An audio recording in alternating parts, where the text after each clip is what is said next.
Hey guys, for today's video, you'll learn how to fix TikTok not showing the AI manga filter. This will be a very easy guide, so please watch the whole thing. If your AI manga effects don't work, try these easy methods. Go to the App Store and see if your TikTok needs updating. If not, try these other methods.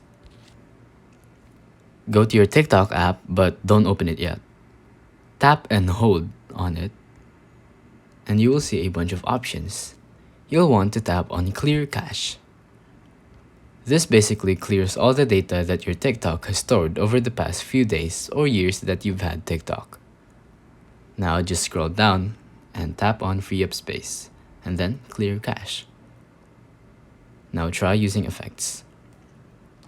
If that still doesn't work, tap and hold on it again, and then tap on Remove App. Then you'll want to reinstall it to remove any bugs or viruses that may have caused you not getting your AI manga effect. It's that simple.